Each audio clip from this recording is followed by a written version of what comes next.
ஓம் சாய்ராம். நம்ம இன்றைக்கி பார்க்கக்கூடிய பதிவு என்னென்னா, எல்லாருக்குமே வாழ்க்கையில் பணம் அப்படிங்கிறது ரொம்ப அவசியமான ஒன்று. நம்மளும் பணக்காரங்கள் ஆகணும் அப்படிங்கிறது எல்லாருடைய கனவும் கூட.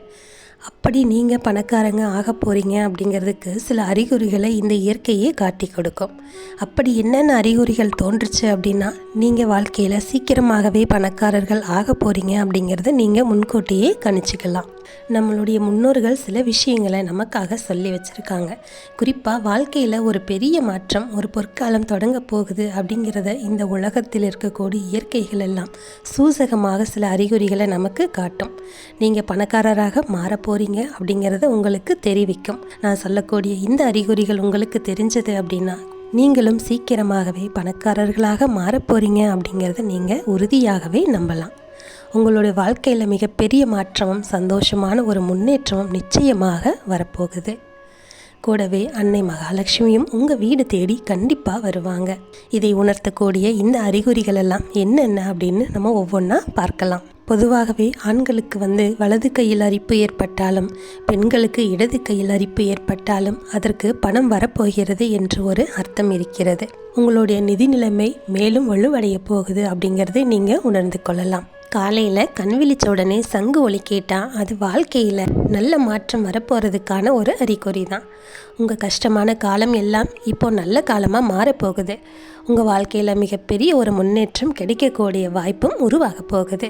அடுத்து நீங்கள் எதிர்பார்க்காத ஒரு நேரத்தில் கருந்தேனீக்கள் உங்கள் வீட்டுக்குள்ளே வர ஆரம்பிச்சதுன்னா அதுக்கும் மிகப்பெரிய அர்த்தம் இருக்குது. அது மகாலட்சுமி வீட்டுக்குள்ளே வந்துட்டாங்க அப்படிங்கிறதுக்கான ஒரு அர்த்தம்தான். அது வீட்டில் பணம் வரப்போகிறதுக்கான ஒரு நிச்சயமான நல்ல அறிகுறி தான். காலையில் வீட்டு வாசல் கிட்ட ஒரு பசு வந்தால் அதை கடவுளின் ஆசீர்வாதம்னு தான் எடுத்துக்கணும். இது மகாலட்சுமி நேராக உங்கள் வாசலுக்கு வந்துட்டாங்கன்னு அர்த்தம். உங்கள் வீட்டில் துளசி செடி நிறைய கிளைகளோட பசுமையோட இருக்குதுன்னா அது சந்தோஷமான ஒரு செல்வ செழிப்பான ஒரு அறிகுறி தான். தொடப்பம் மகாலட்சுமியோட நெருக்கமான தொடர்பு இருக்குது. காலையில் யாராவது தொடப்பம் போடுறத பார்த்தா நீங்கள் சீக்கிரமாகவே பணக்காரரை மாற போகிறீங்க.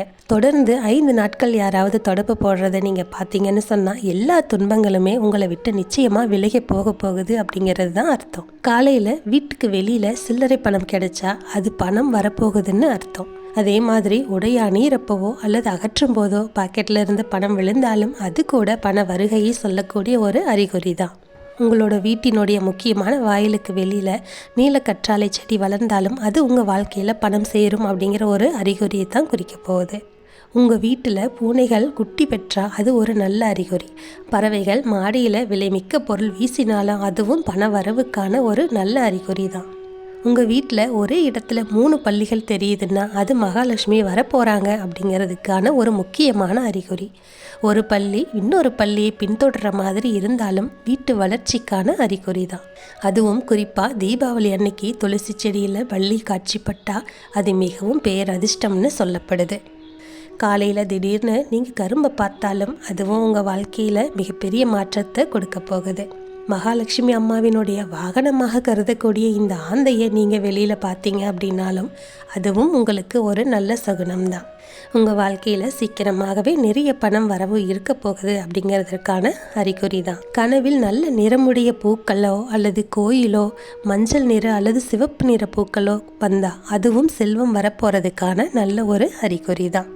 கனவில் கோயிலை கண்டாலும் சரி, தேவஸ்தானம் தெரிஞ்சாலும் சரி, அதுவும் செல்வமும் ஆன்மீக முன்னேற்றமும் சேர்ந்து வரும்னு தான் அர்த்தம். ஒரு பெண் சிகப்பு புடவை இருக்கிறதா கனவில் பார்த்துருந்தீங்கன்னா அது மகாலட்சுமி தேவியை தான் குறிக்குது. நீங்கள் கனவில் மேலே ஏறுவது போல ஒரு காட்சியை கண்டாலும் அதுவும் முன்னேற்றத்திற்கான ஒரு அறிகுறி தான். நீங்கள் ஏதாவது ஒரு வேலைக்காக வெளியில் போகிறப்ப ஒரு நாய் வாயில் ஒரு உணவுப் பொருளை, சைவ உணவுப் பொருளை எடுத்துகிட்டு போகிறத பார்த்தீங்க அப்படின்னா அது உங்கள் வாழ்க்கையில் எதிர்பாராத இடத்துல இருந்து பணம் வரப்போகுது அப்படிங்கிறதுக்கான ஒரு நல்ல அறிகுறி தான். பிரம்ம முகூர்த்தத்தில் தொடர்ச்சியாக உங்களுக்கு விழிப்பு வருது அப்படின்னு சொன்னால் மகாலட்சுமி அம்மா உங்களை பார்க்க வந்திருக்காங்கன்னு அர்த்தம். நீங்கள் பிரம்ம முகூர்த்தத்தில் தான் கண் விழிக்க ஆரம்பிப்பீங்க. அப்படி நடந்தால் வாழ்க்கையில் உள்ள சிரமங்கள் மெல்ல மெல்ல விலக ஆரம்பிக்குதுன்னு நீங்கள் புரிஞ்சிக்கலாம். உங்களோட கனவில் ஒரு கிளியை பார்த்தாலும் அதுவும் நல்ல அறிகுறியாகத்தான் நம்பப்படுது. உங்கள் கனவில் ஒரு கிளியை பார்ப்பது என்பது உங்களுடைய நிதி பிரச்சனைகள் எல்லாம் சீக்கிரமாகவே தீர்க்கப்படும். மகாலட்சுமி தேவியினுடைய ஆசீர்வாதம் உங்களுக்கு நிறைய இருக்குது அப்படிங்கிறது தான் அது குறிக்க போகுது. கனவுல சில விலங்குகளையோ சில பொருட்களையோ பார்க்குறது எல்லாமே நல்ல சகுனம் என்று தான் நம்பப்படுது. குறிப்பாக தொடப்பம், ஆந்தை, யானை, மயில், சங்கு, வாழை இது மாதிரியான பொருட்கள் எல்லாம் கனவுல நீங்கள் பார்க்குறீங்கன்னு சொன்னால் சீக்கிரமாகவே உங்கள் வாழ்க்கையில் நீங்கள் பணக்காரராக மாறக்கூடிய காலம் வரப்போகுது அப்படிங்கிறதுக்கான நல்ல அறிகுறிகள் தான். நீங்கள் ஒரு நல்ல விஷயத்துக்காக வெளியில் போகும்போது போகிற வழியில் திருநங்கை ஒருத்தரை பார்க்குறீங்கன்னு சொன்னால் அதுவும் ஒரு நல்ல அறிகுறி தான். அவர்களுக்கு பணம் கொடுத்தீங்கன்னா மிகவும் நல்லது. அவர்கள் உங்களுக்கு திரும்பவும் பணம் கொடுத்தாங்கன்னா அந்த பணத்தை பாதுகாப்பாக வச்சுக்கணும். அந்த பணம் விருத்திக்கு வழிகாட்டும். வீட்டினுடைய கூரையில் காக்கா உட்கார்றதும் ஒரு மங்களகரமான அறிகுறி தான். அது நடந்தால் உங்கள் வாழ்க்கையில் செல்வம் அதிகரிக்கும் அப்படிங்கிறதையும் நீங்கள் நம்பலாம். காலையில் தூக்கத்திலிருந்து எழுந்த உடனே பூஜைக்காக வைத்திருக்கக்கூடிய தேங்காயை பார்த்தால் அதுவும் உங்கள் மேலே மகாலட்சுமியின் ஆசீர்வாதம் விரைவில் வரப்போகுது என்பதற்கான அறிகுறி தான். இது எல்லாமே பொதுவான ஒரு நம்பிக்கைகள் என்று சொல்லப்பட்டாலும் கூட நம்மளுடைய அனுபவத்தில் இது எல்லாம் சரியாக இருக்கா அப்படிங்கிறத நீங்கள் தான் முயற்சி செய்து பார்க்கணும். நீங்கள் எதை பார்த்ததுக்கப்புறம் உங்களுக்கு பண வரவு இருந்துச்சு அப்படின்னு நீங்கள் நம்புறீங்க அப்படின்னா கண்டிப்பாக உங்களுக்கு மகாலட்சுமியோடைய அனுகிரகம் இருக்குது அப்படிங்கிறத நீங்கள் நம்பலாம்.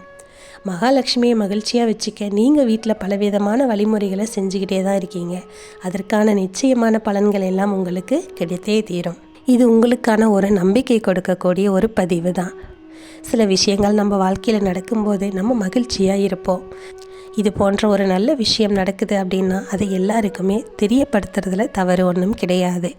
உங்கள் வாழ்க்கையில் எந்த மாதிரியான சம்பவங்கள் நடந்தது, எப்படி உங்களுக்கு பணவரவு இருந்தது என்பதை நீங்களும் பதிவிடுங்க. நல்லதை நினைப்போம், நல்லதே நடக்கும். ஓம் சாய்ராம்.